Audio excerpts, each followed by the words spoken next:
Hi, good morning. I am Sendil New Star. Today பாருங்க ஒரு awareness video தான் friends. நான் என்ன சொல்ல வரேன்னா, பொம்பளை குழந்தைய வந்து பொதுவாக நம்ம வீட்டை தவிர வேறு எங்கேயுமே அனுப்பக்கூடாது.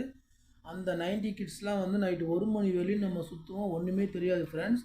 எந்த தப்புமே நடக்காது. ஆனால் இப்போ பாருங்கள், இப்போ பாண்டிச்சேரியில் வந்து போன வருஷம் இந்த முத்தியால்பேட்டில் ஒரு குழந்தை தெருவில் விளையாடி இந்த குழந்தைய 2 கஞ்சா பட்டவனுங்க, வயசானவன் 60 வயசு, ஒரு பையன் அடல்ட்டை தூக்கின்னு போய் குழந்தைய ரேப் பண்ணி சாவடித்து சாக்கடையில் போட்டானுங்க.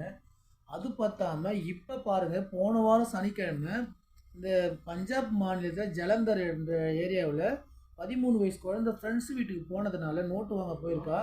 அப்போ குழந்தை இல்லை, அந்த டைமில் அவங்க அப்பா இருந்ததுனால அந்த குழந்தையை கெடுத்து ரேப் பண்ணி சாவடிச்சே போட்டான்.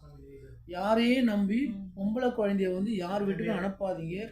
எந்த ஃப்ரெண்ட்ஸ் வந்தாலும் அனுப்பவே கூடாது, ஓகேவா? நீங்கள் குழந்தைய கேர்ஃபுல்லாக பார்த்துங்க. இது ஒரு அவேர்னஸ் வீடியோன்றதை விட இது உண்மையான ஒரு நடக்கிற விஷயந்தான் இது. எக்காரணத்தை கொண்டும் பொம்பளை குழந்தைய வந்து எந்த வீட்டுக்கும் சொந்தக்கார வீட்டுக்கு கூட அனுப்பக்கூடாது ஃப்ரெண்ட்ஸ். ஒரு வீட்டில் போய் பொருள் வாங்க அனுப்பாதீங்க. ஏன்னா ஒவ்வொரு அம்மாவும் வந்து குழந்தைங்க மேலே கண்ணாக இருக்கணும். அப்பா எங்கேயோ வேலைக்கு போகிறோம், அம்மா வீட்டிலேருந்து குழந்தைய தான் பாதுகாக்கணும். ஒரு டியூஷனுக்கு போனால் கூட அம்மா கொண்டு போய் விடணும் ஃப்ரெண்ட்ஸ், ஓகேவா? இந்த வீடியோ பிடிச்சிருந்தா லைக் பண்ணுங்கள், ஷேர் பண்ணுங்கள், கமெண்ட் பண்ணுங்கள். மறக்காமல் செந்தில் நியூஸ் ஸ்டார் சப்ஸ்கிரைப் பண்ணுங்கள். பாய், நெக்ஸ்ட் வீடியோ டுமாரோ.